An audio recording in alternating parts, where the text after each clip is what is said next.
बचन बाबूजी महाराज भाग चौथा, बचन नंबर 18।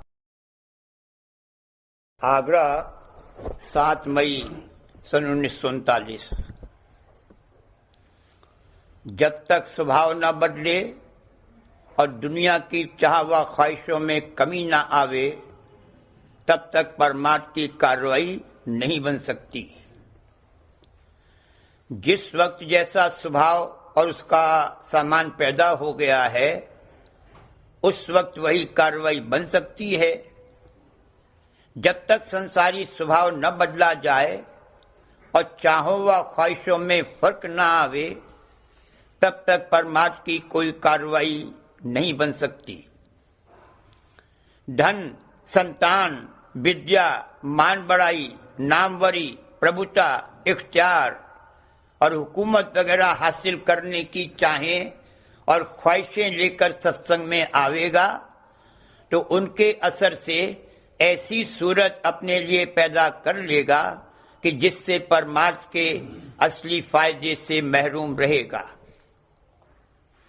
जिसके पास बहुत धन है या जिसको इख्तियार और हुकूमत हासिल है या विद्या बुद्धि जिसने बहुत बढ़ाई है, उस शख्स की इस संसार में कदर और महिमा होती है। किसी के पास कोई चीज देखी या किसी को कुछ करते हुए देखा तो उमूमन चाह उठाता है कि हम भी उस चीज को पाएं और वह कार्रवाई करें और करने लगता है। संसार की वस्तुओं में बहुत जल्द शौक और प्यार आ जाता है, क्योंकि उनकी कदर चित्त में समाई हुई होती है। अगर यही शौक और प्यार और स्वभाव और चाह बनी रही तो परमार्थ नहीं कर सकता। दुनिया की चीजों का शौक तो सबको होता है, मगर भक्तजन और दुनिया में फर्क है। किसी चीज के लिए शौक पैदा हुआ, मगर उसको मालिक की मौज पर छोड़ दिया कि अगर मौज होगी तो मिल जाएगी, और उसके हासिल करने के लिए जो मामूली जतन करता है वह भी मालिक की मौज के आश्रय करता है। इसमें हर्ज नहीं है। मगर दुनिया की आशा धारण करके किसी चीज में मोह और बंधन पैदा करना और उसके लिए अपने को खपा देना, इसमें हर्ज और नुकसान है।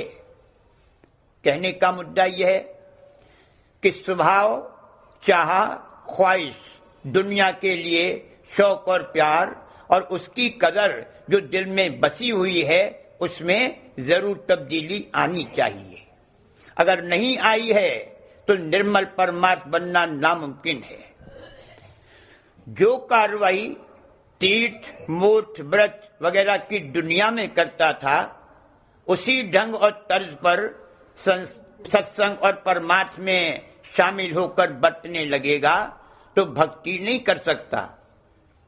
भक्ति तो वही कर सकेगा जिसका दुनिया से तार टूटा होगा। ये हो नहीं सकता कि दुनिया को भी ज्यों का त्यों पकड़े रहे और भक्ति भी कर सके। अगर मालिक की भक्ति करेगा तो दुनिया से तोड़नी पड़ेगी। भक्ति और परमार्थ करना दुनियादार का काम नहीं है। जिसको मालिक से मिलने की बिरह जागी होगी और अनुराग पैदा हुआ होगा, वह भक्ति कर सकेगा, और उसी के लिए मालिक की भक्ति है। बिरही और अनुरागी भाई भक्ति गुरु की उन प्रति गाई। जब बिरह जागेगी और अनुराग पैदा होगा, संसार आपसे आप छूटता जाएगा और छूट जाएगा। जो संसार की चाहों के पूरा होने के लिए परमार्थ करता है, उसका परमार्थ नहीं बनेगा। उसकी भक्ति मंजूर नहीं होगी। उसको भक्ति फल नहीं मिलेगा, कर्म फल मिलेगा। कर्म फल तो जो भी कार्रवाई करेगा उसका मिलेगा। कोई कर्म निष्फल नहीं जाता। अगर सत्संग में आ गया है तो वह कर्म फल कर्म कटने का होगा। यानी भक्ति दान तो नहीं मिल सकता जब तक कि निर्मल भक्ति न करे। कर्म कटने का बंदोबस्त कर दिया जाएगा। जब कर्म कट लेंगे और कर्मों का बोझ हल्का होगा और अपने जीव के कल्याण के वास्ते परमार्थ की चाह पैदा होगी, तब परमार्थ और भक्ति शुरू होगी। दुख तकलीफ, रोग शोक, बीमारी वगैरह आवे तो भेंट करनी चाहिए। दुनिया का सामान, सुख आराम वगैरह मिले तो भेंट करनी चाहिए। दुख तकलीफ की हालत बर्दाश्त न हो सके तो राधा स्वामी दयाल की दयालुता में विश्वास और भरोसा रखते हुए उनसे प्रार्थना करना चाहिए कि हमको नहीं मालूम है कि आपकी क्या मौज है और कौन सी हालत हमारे लिए बेहतरीन और फायदेमंद है। दया करिए और अपनी मौज से माफ़ करने की ताकत और सुमति दीजिए। ये मुनासिब और लाजिम है, ये भक्ति में दाखिल है। मगर जैसे दुनियादार देवी देवताओं वगैरह की मनौती मनाते हैं, उस तरह राधा स्वामी दयाल की भी मनौती मनाना कि हमारा लड़का बीमार है, अगर अच्छा हो जाएगा तो रुपया भेंट करेंगे, या इस इरादे और संकल्प से भेंट पेश करना कि हमारा फला दुख दूर हो जाए या हमारी फला चाह पूरी हो जाए, ये नाकिस, खराब और आर्थी भेंट है। ये राधा स्वामी दयाल को मंजूर नहीं है, ये भक्ति में दाखिल नहीं है, ये भक्ति के विरुद्ध और बिल्कुल उल्टी कार्रवाई है। ये तो सट्टा, रोजगार और लेन देन है। इसी तरह बहुत से लोग सिर्फ इसलिए भेंट पेश करते हैं कि कहीं राधा स्वामी हमारा बिगाड़ न कर दें। इनको भी वक्तन फवक्तन भेंट पेश कर देना चाहिए और कभी कभी हाजिरी भी दे देनी चाहिए ताकि वे प्रसन्न रहें और हमारा दुनिया का कारोबार और व्यवहार अच्छी तरह से चलता रहे।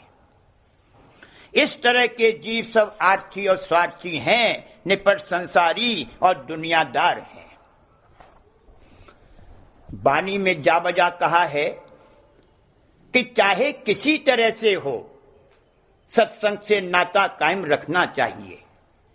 संसारी आशा और वासना के ओझले में उन लोगों ने सत्संग से संबंध बना रखा है तो कर्म कटने का फल मिलेगा, और ये भी कम नहीं है, बड़ा भारी फायदा है।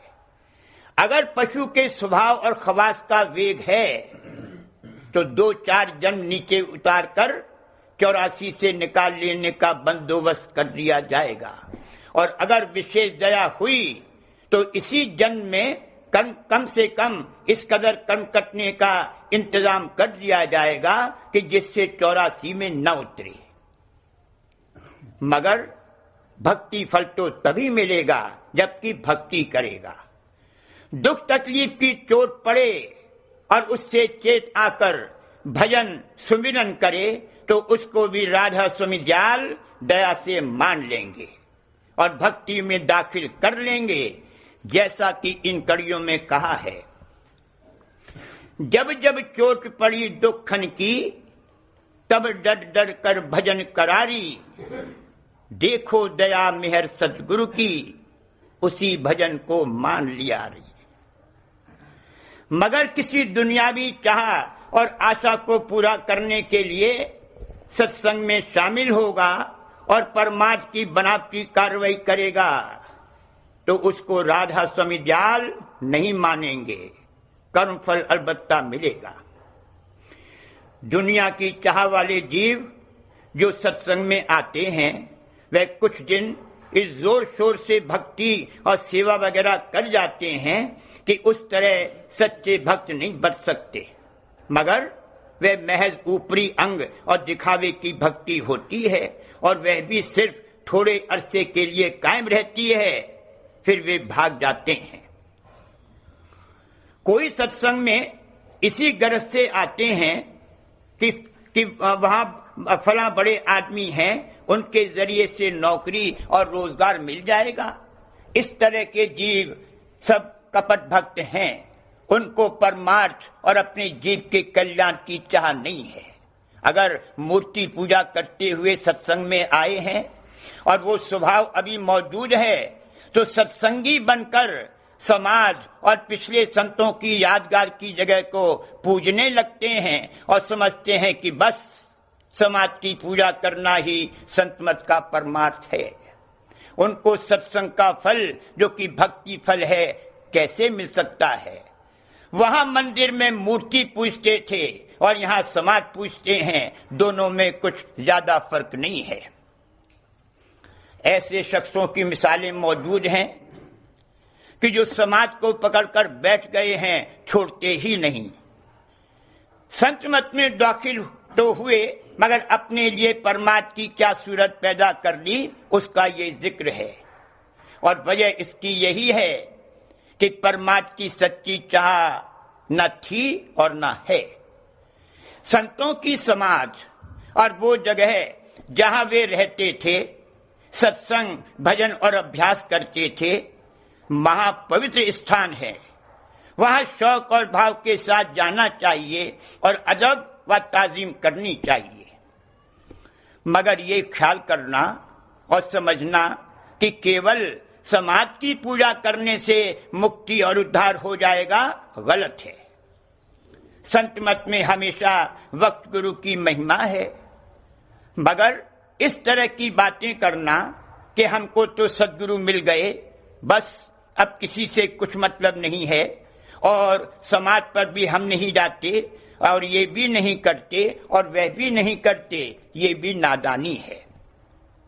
परमात्मा की समझ आना और मर्म को पकड़ना बड़ा कठिन है। संतों के दर्शन और सेवा करनी चाहिए, बस भेड़ चाल की तरह दौड़ पड़े, बिना इस बात के लिहाज और ख्याल के कि जिसके हम दर्शन करते हैं और सेवा करते हैं उसको हमारी उस कार्रवाई से सुख और आराम मिलता है या नहीं। इस तरह आंखें फाड़कर और बाहर निकालकर ताकते हैं, गोया जिसको देख रहे हैं उसको छीलते हैं। ये दर्शन की विधि नहीं है, ये तो बिल्कुल उल्टी चाल और रीत है।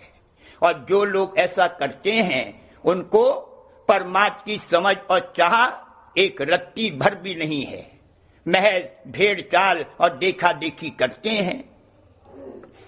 बानी में दर्शनों की विधि ये लिखी है कि अपने दिल और दीदे से उनके दर्शन करो। दिल और दीदा यानी हिया त्रिकुटी में बतलाया है। हिया त्रिकुटी माही। त्रिकुटी का तो बहुत ऊंचा घाट है, अभी वहां रसाई नहीं है, तो खैर पिंड का हिया जो तीसरे तिल में है वहीं से दर्शन करो। दोनों आंखों की दोनों धारें अंतर में सिमटकर और खिंचकर तीसरे तिल पर आकर मिले, ये दर्शन की विधि और फल है। और बानी में ये भी लिखा है कि दर्शन करते करते इस कदर सिमटाव और खिंचाव हो कि आंखें बंद हो जाएं तो कोई हर्ज नहीं है। बजाय अंतर्मुख होने और अंतर में सिमटने और खींचने के, वे लोग आंख फाड़कर बाहर धार निकालते हैं। ये तो बिल्कुल उल्टी कार्रवाई है। संत मत की कोई कार्रवाई तीसरे तिल के नीचे से नहीं की जाती है। दर्शन करना, वचन सुनना, सत्संग, सेवा, भजन, अभ्यास आदि करना सब तीसरे तिल पर अपनी सूरत और तवज्जो को जमा कर करना चाहिए, तब संत मत के परमात्मा की कार्रवाई का फल मिलेगा, वरना कर्म फल मिलेगा। बहुत से लोग शिकायत किया करते हैं कि अंतर में रूप नहीं दरसता। रूप का दरसना कोई आसान काम नहीं है। यूं कभी कभी झलक आ जाना और बात है। बाकी जिसको रूप का दर्शना कहा है वो ये है कि ऊपर के घाट के चैतन्य आकाश में वहां के मसाले का आकार दर्शे। उसके लिए बाहर में जो शब्द ने रूप और आकार धारण किया है उसमें यानी संत सद्गुरु में प्रीत होनी चाहिए, और वो ऐसी कि कम से कम उस वक्त जबकि उस रूप के लिए प्रीत और उमंग जागती है वह और सब प्रीतों से बढ़कर हो, यानी सब प्रीतों पर वो फाइक हो। अगर प्रीत नहीं होगी तो अंतर में रूप नहीं दर्शेगा। जब ध्यान करेगा वही रूप सामने आवेगा जिसमें की प्रीत है। एक संत सदगुरु के गुप्त होने के बाद दूसरे संत सदगुरु में अगर प्रीत नहीं आई है तो चाहिए कि ज्योति का ही ध्यान करे। प्रीत में घाट के अनुसार भेद है। एक तन की प्रीत है, दूसरी मन की प्रीत है और तीसरी सुरत की प्रीत है। जिसने जब देखा तब तन ही देखा, कभी सुरत के घाट पर आकर शब्द जो कि उस तन में विराजमान है उसको नहीं देखा, यानी निज रूप में कभी प्रीत नहीं आई, तो ऐसी हालत में अंतर में रूप नहीं दर्शेगा। प्रीत करने को तो कुत्ते बिल्ली भी प्यार करते हैं, तो क्या वही प्रीत जिससे संसार में मोह और प्रीत करता है सदगुरु के दर्शन करने को लाएगा? सदगुरु के दर्शन करने के लिए सुरत के घाट की प्रीत जागनी चाहिए, और वह तब जागेगी जबकि संसार की और प्रीतें ढीली और कम होंगी। अगर संसार की प्रीत चाह और स्वभाव में फर्क नहीं आया है तो जैसा कि ऊपर कहा गया है, संत मत में शरीक होकर भी टेक और पक्ष की कार्रवाई में अपने को लगा देगा। मसलन गुरु के खानदान की पूजा में अटक जाएगा और वक्त गुरु की महिमा समझ में नहीं आएगी। स्वामी जी महाराज के समय में बहुत से ऐसे आदमी थे जिनका बाद में ये हाल देखने में आया कि भंडारे या किसी मौके पर हुजूर महाराज को भेंट पेश करके उनके दिल को तसल्ली नहीं होती थी।